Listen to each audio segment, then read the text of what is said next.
sexual, horror o droga na hindi angkop sa mga bata.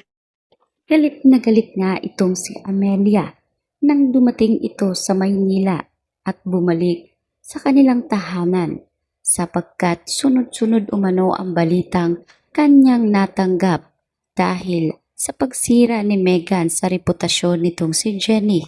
Ipinaliwanag ngayon ni Miss Amelia na hindi dapat ito ginagawa ni Megan lalo pat magkapatid sila ni Jenny.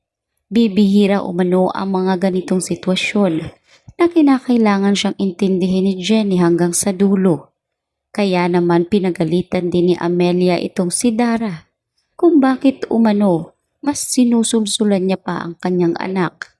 Dapat umano ay siya ang magbigay daan para matanggap ni Megan ang katotohanan na hindi lang siya ang isang halari. Ganun pa man, ay dinepensahan nga ni Dara ang kanyang sarili dahil umano sa pangangaliwa ni Dio ay nagkaroon umano ng lamat ang kanilang pamilya. Matagal umano na panahon na inintindi niya si Dio subalit si Minchi pa rin ang pinili nito hanggang sa kanyang huling hininga. Hindi na rin pa nagpaliwanag itong si Miss Amelia kaya naman inuna ngayon ni Amelia ang pagpunta sa pamamahay ni Minchi upang personal na humingi ng tawad sa ginawa nga ni Dara at Megan.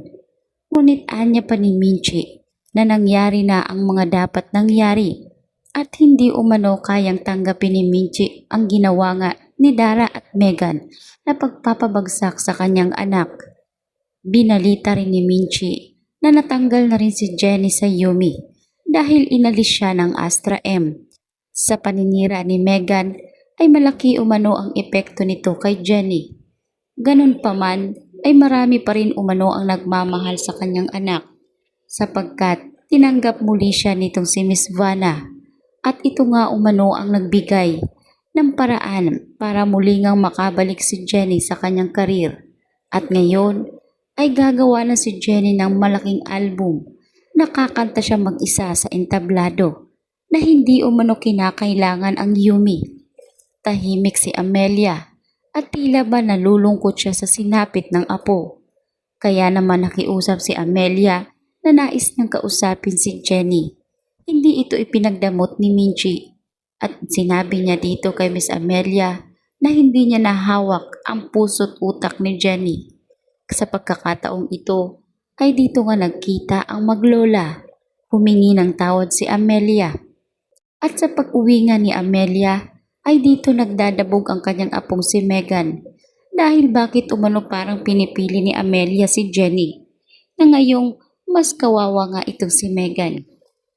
Paliwanag ni Amelia na hindi pa nga ba raw ito natutuwa sa pagbagsak ni Jenny.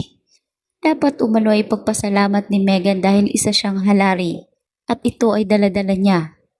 Kaya naman dapat umano ay magdiwang na lamang si Megan at gumawa ito ng paraan kung paano niya ipapaangat ang kanyang sarili. Huwag na umano niyang pakialaman pa itong si Jenny dahil naniniguro na si Jenny para sa kanyang karir. Samantalang hindi nga matatanggap ni Megan na tila mauunasan na naman siya nitong si Jenny. Kaya itong si Dara ay gumawa na ng paraan at mismo ang kanta pa ni Jenny sa mismong araw na iyon ng kanyang event ay kinuha nga ni Dara ang naturang envelope at sinabi niya dito kay Megan na unahan niya na sa pagkanta si Jenny. Lumabas siya sa entablado para nang sa gunon ay makuha niya ang spotlight na para kay Jenny at siya umano ang sumikat. Ngunit nagdadalawang isip itong si Megan dahil alam niya na si Jenny ang sumulat ng kanta. Ngunit talaga namang gusto rin ni Megan na sumikat at ayaw niya talagang makabalik itong si Jenny. Kaya naman mismong sa event na iyon ay marami na ang nag-aabang sa solo album nitong si Jenny. Ngunit mas ang nakakagulat ay hindi si Jenny ang lumantad sa entablado. Kaya nagkagulo lalo na itong si Miss Vanna kung bakit hindi pa rin lumalantad si Jenny. Agad niyang tinawagan si Jenny at sinabi ng dalaga na paparating na sila. Kaya naman agad niyang pinutol ni Miss Vanna ang naturang event at sinabing pababain umano si Megan. Hindi umano si Megan ang nagmamay-ari ng kanta. Kaya naman napahiya itong si Megan at dito rin napansin ni Miss Vanna na naroroon din si Dara sa hindi kalayuan.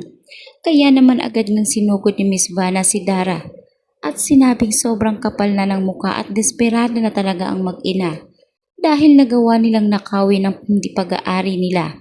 Kaya sa pagkakataong ito ay hinablot ni Miss Vanna ang envelope na hawak ni Megan. Sinabi ni Vanna na hindi makukuha ni Megan kung anong meron si